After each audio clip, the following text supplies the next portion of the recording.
Amis Chefis, bonsoir et bienvenue dans cette émission préférée Moi les courses pour passer en revue les chances des cheveux pour cette 15e journée avec Michel Plateau Akilesh. Bonsoir Akilesh. Bonsoir Akash. Et malheureusement Kevin pas avec nous pour cette soirée et il est plus là la semaine prochaine. Avant qu'il ne passe le chance des cheveux pour cette 15e journée, Akilesh a un petit repéré pour la semaine dernière. Moi pensais Paladin un bon repéré pour Manchefis. Ce cheval-là, tu peux revenir.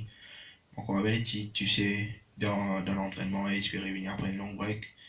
Et tu sais sur les courses précédentes et tu gagnes 10 ans dans ce trajet. Moi pensais, ça garde les courses, ça vous fait du bien et nous faisait un regretter le pas groupe et allongé. Alors, quant à moi, un cheval qui, la première fois, est monté, c'était la première montre de cœur Seram Sami, Shreya Star, tu montais bien des autres, des chevals là, c'était bien sur les courses. Sa semaine dernière, il a montré sur une qualité de finisseur pour terminer assez près des places. La prochaine fois, on pensait y achever. Alors, sans plus tarder, nous passons à la sixième épreuve de cette 15e journée de Winter Stakes, un groupe 3, 1850 mètres à parcourir, benchmark, non, 50 plus. Achilles, je connais que ça avec ça, un plateau quand même assez relevé, même si nous, il en a incertitude au niveau des jockeys. Qui est au bon choix de ça avec ça? Dans sa ça, il y a un cheval qui fait très bien l'entraînement, c'est Carole. Carole, il fait ban gado avec ce que tu veux, ça fait une dominer. Carole, tu peux travailler leurs mains et ce que tu veux que tu peux bien solliciter. Ça cheval-là, tu fais une rentrée victorieuse la fois dernière que tu pensais, il n'est pas pu tenir les 150 mètres, mais le cheval est devenu tôt. Et là, nous peut retrouver le 1850 mètres. Et moi pensais, avec la cinquième ligne, Brandon Lerena, s'il réussit à monter cette semaine-là. Et moi pensais, il va une hard nut to crack le chauffeur. En deuxième position, vous mettez Open Here, un cheval aussi qui pas mal fait sur deux précédentes sorties. Maintenant, il peut allonger, il peut garder un parcours allongé, plus de se faveur, 1850 mètres. Mais moi pensais, avec cette exception, il met Blinkers pour la première fois. Et moi pensais que ce cheval-là pour garder bien en progrès. En troisième position, moi, pour mettre Discoal, il y a aussi un cheval qui fait bien distance comme Open Here. Et il aussi fait bien l'entraînement. Et pour la première fois, on peut trouver le garder plus loin parcours de ce faveur. Et moi pensais, ce dernier, les causes des carreaux, dans le parcours un petit peu juste sur aptitude, moi pensais Discoal pour faire l'arrivée. Merci Achilles. Alors, quant à moi, vous pouvez discuter que la première place, c'est un cheval qui paraît de même distance maintenant, après pas moins de 4 sur 17 saisons. À la deuxième place, vous pouvez mettre Discoal, qui nous montrait le bout du nez la dernière fois des Carol. C'est le même Carol qui fait partie de ça avec vous. Et la troisième place, Open Here, qui travaille vraiment plaisamment avec Easy Lover à l'entraînement. Alors, Achilles nous passe maintenant à la première épreuve de Azul Cup, NC 150 mètres, benchmark 31. Un plateau pas très relevé, alors au choix de sa première course. Moi, pensais, sa première course là, il peut ressembler comme une première course, une semaine précédente, un 0,25. Et ça les courses, il est très ouvert, le papier, il ne peut pas trouver un vrai gagnant. Mais moi, pour faire le Wingman, me favorise de faire les courses. Parce qu'il se donne les courses, il s'est sorti loin de 400, il loin de 1850 mètres. Il fait beaucoup de terrain dans la ligne droite des S7 Nick Butch. Maintenant, Kevin Ganoa qui connaît déjà gagné avec lui. Et mon pensée, c'est 150 mètres de sa division là, Wigman pour bien là. En deuxième position, on met Sibor, c'est un cheval qui ne qui pas mal fait pour ce début, là, un parcours un petit peu trop court pour lui. Là, il peut rêver loin de 150 mètres. Il pas mal fait dans l'entraînement. Et moi, pensais avec sa première couleur là, et il met dans le taille pour la première fois. Mais moi, pensais Sibor pour bien dans les trois premiers. En troisième position, on parle pour un petit outsider. Vous mettre Supreme Power, un cheval qui fait un galope en progrès des cette brise la fois dernière. Et vous pensez, là, l'autre du parcours dans ce faveur et nous besoin prendre en considération pour les dans le ban TSC. Mais c'est qu'il est Charles quant à moi, vous place Wingman de la première position, c'est un cheval qui fait deuxième, des Yann Seven League Bulls quand même, qui c'est ça les courses, c'est le grand favori. En deuxième position, si pas sur Finjali avec les pacifiers, Tongtai, même le Husband, vous pensez les faire une bonne course. Et surtout, c'est donc l'habilité qui peut dans le loisir suivre dans le boxy, ou même suivre devant. C'est un cheval qui montre assez ordon, mais s'il est réussi à mettre devant, attention surprise. Nous rendons à la deuxième épreuve de Wilfried Jackson Cup, un sprint de 1365 mètres, benchmark 41. Quand nous retrouvons Game Love qui souvent, c'est des températures de départ, à ce que vous pensez, à la faveur d'un bon départ, il figure à l'arrivée. On pensait oui, parce que de ce boy trial la semaine dernière, on trouvait Game Love, c'était pas une bonne départ, et l'ingé boy trial là. Et on pensait un cheval qui paraît assez fort pour une benchmark 41. Et s'il prend ce bon départ, les suivre de cette position favori, on pensait c'était un cheval, comme on rappelle, Kevin qui déjà moi. Ce cheval-là, il faisait un drop out the back et il non finish. Mais on pensait si son entraîneur donnait son instruction là, Game Love pour faire voilà ce finish dans la ligne droite. Mais de ça, les gros, ça, je pense Nottinghamshire, sur les courses des Sunset Breeze, je pense il demeure le favori et les chevaux à la base. Je pense que ce cheval-là, il prouve ses conditions dans l'entraînement et s'il retrouve dans le boxing ou même les ça, les gros, ça, Nottinghamshire pour une nose dure. En troisième position, je peux mettre un cheval qui tient un petit peu décevant la fois dernière, mais mon pensée de avoir progrès cette fois-ci, c'est un cheval à danger, un cheval qui fait très bien l'entraînement en compagnie de Bellicosity, si je ne me pas trompé. Et maintenant, il retrouve la troisième ligne, si les bouts boxing, il devrait se entraîner, il met un side winkers avec lui cette fois-ci. Et si il est en train de lancer là-dedans, je pense à danger, il peut bien le finish. Alors, contrairement le fait qu'il y a une voisine de Nottinghamshire, même Bellicosity, je pensais qu'il y a un pétrin dans sa ça, qui peut faire des choses de Rumbulian, résultat de finisseur. À la deuxième place, Mohamed in the Trenches, un cheval qui peut progresser à l'entraînement et qui peut rédiger ça à 65 mètres là.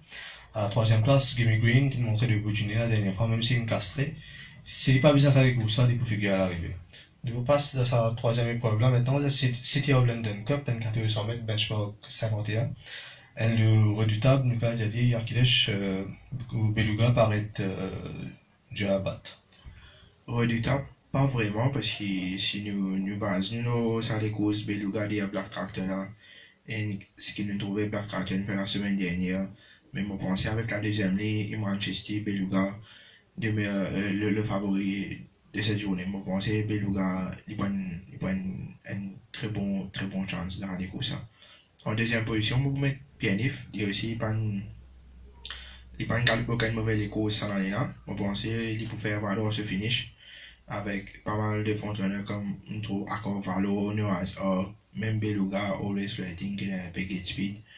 Je pensais Pianif, c'est un bon entraîneur, ça les courses, il peut bien là.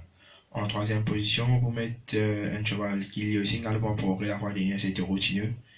Et si galop en progrès, il y a un investisseur, un cheval qui peut bien pick up et il peut descendre de catégorie. Et je pense qu'il aussi, il peut faire le Chelsea. Merci à Kilesh. Alors, contrairement, vous maintenir lui-même Chelsea, mais avec mon choix pour Apple Pie, qui a bénéficié d'un bon positionnement de la course et faire valoir ce finish à l'arrivée. Je passe maintenant à la quatrième épreuve, une série 150 mètres de Mauritius Turf Club Cup, benchmark 56, que nous retrouvons Mr. Leyen, un parcours peut-être plus approprié pour lui. Est-ce que vous pensez que ça cheval-là a progressé assez pour rivaliser pour remporter la victoire? Mr. Leyen, cette fois-ci, nous trouve Jamie Allison peut montrer, ils sont en train un apprenti dans la ligne 4 kg d'essence. Je pensais qu'il va faire une meilleure course. Je pensais la fois dernière, 1850 mètres, c'est un peu long pour lui. Cette fois-ci, il va revenir un parcours raccourci à 550 mètres. Je pensais Mr. Leyen, il improve le training, mais je pas quoi il est capable de rivaliser avec Rapatak et Downway dans cette course, qui pour moi, les deux chevaux à battre de cette course. Mais pour mon premier choix, je parle pour Rapatak, parce que ce dernier course des Cara d'un benchmark de 66. C'est dans l'apprenti Ramgopal qui fait ce move à 800 mètres du but, qui fait contre une peloton free wide. Et c'est un appuis assez molle 3.0. Et malgré ça, il finit à deux longueurs de 2.5 de Cara. Et avant ça, il bien terminé sur les courses des Thierry Zochon. On pensait cette fois-ci avec l'apport du jockey Ryan Wiggins, la première ligne, il peut bien placer. Et c'est sur 50 mètres d'un benchmark inférieur à NB56. On pensait Rapatak, il y a une favori dans sa course. En deuxième position, on va mettre Donwell effectivement parce que nous pas connu sa limite et sa façon de gagner la fois dernière là, c'est bien impressionnant. Et cheval il garde se forme dans l'entraînement, il paraît d'une forme excellente, mais mon pensée, lui aussi, il pouvait l'arriver. Et à la troisième position, Akilesh? En troisième position, moi, pour mettre Independence, un cheval qui il fait une réussit trop ce problème. Et la saison dernière, il y a des victoires consécutives. Et s'il retrouve en tête cette fois-ci, mon pensée, il peut bien là. Alors, pour dans le même sens qu'il un cheval qui termine 3 longueurs de rédito attaque, 2 longueurs de carreau, il paraît un peu trop fort pour sa classe, ça attaque pour la victoire avec downgrade, même s'il monte sensiblement de classe, même 2 classes. Et attention, une petite surprise de cette course, Sylvester Snaffels, qui a déjà gagné le CSO en Afrique du Sud. S'il réussit à mettre devant, je vais pas réduire les courses, attention à lui. La 5e épreuve de l'America Challenge Cup, un 400 mètres benchmark 61. Quand on retrouve Memphis Mafia après semaine des courses dans le championnat des 4 ans. Achilles, je connais ça les courses, Moutaradi, premier couloir, qui termine moins qu'1.5 des ZN1i. Il paraît une certitude de cette course ou même de la journée, n'est-ce pas? Effectivement, Moutali, il a une précédente sortie des classes, même Tandraji, Speed Limit, et Ernie la fois dernière, que les termine encore dans la même foulée qui Charles Litton. Et on va penser cette fois-ci dans une division moins supérieure, et puis un benchmark de 61. Avec la première ligne, il a assez un cheval qui est rapide au départ, on pensait si le jockey Goumani insiste pour les chevals-là, réussir à retrouver devant facilement. Bon, bon, c'est plus difficile pour attraper ce cheval-là. En deuxième position, on peut mettre Memphis Mafia. J'ai fait une course un peu décevant la fois dernière dans le championnat de 4 ans. Je pense que cette fois-ci, il peut garder un parcours bien raccourci. Je pense que ça pourrait être lui aussi. Et nous expectons un much better run cette fois-ci. Et en troisième position, on peut mettre Silver Bluff, gagnant du CES 2015 avec cette saison. Je pense que ce cheval-là aussi, un cheval qui est dans cette classe. Et sa course de rentrée fait beaucoup du bien et nous expectons de garder bon progrès cette fois-ci. Merci Achilles, alors pas de surprise, vous t'avez dit par cette chute de la journée en deuxième position Memphis Mafia. Et pour terminer le TLC, pourquoi pas Ryder Cup s'il insisté et réussi pour le dire. Je passe maintenant à la 7e épreuve de cette 15e journée. The Princess Alexandra Cup, un 1500 mètres benchmark 36. Quand on retrouve Chester Rich, facile vainqueur, sa dernière sortie le 1500 mètres. Et surtout un certain prince latéral qui fut battu au poteau, mais de vraiment rien. Est-ce que vous pensez cette fois c'est la bonne pour ce prince latéral?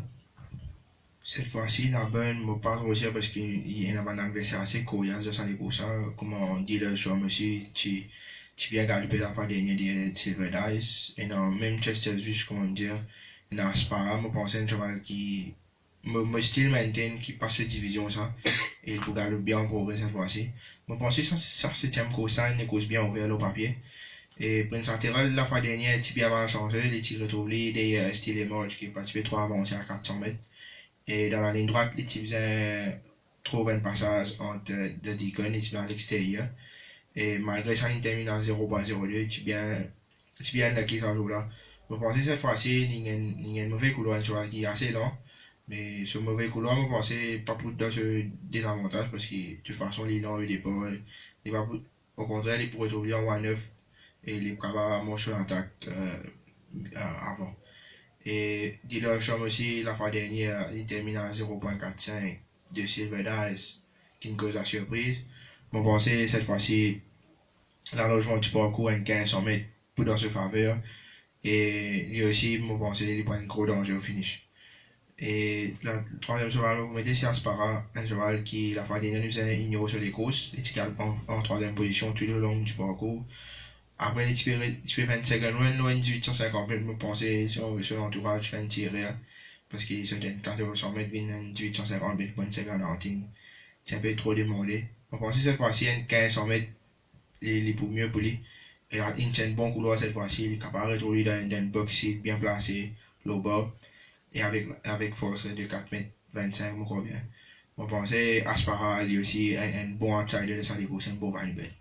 Merci Achilles, Charles, quant vous pensez prince latéral à ce stade de la compétition, il devient plus de distance, un peu à la manière de Scott Snook, et ça 100 mètres additionnels là pour permettre ouvrir ce compteur ici à Maurice.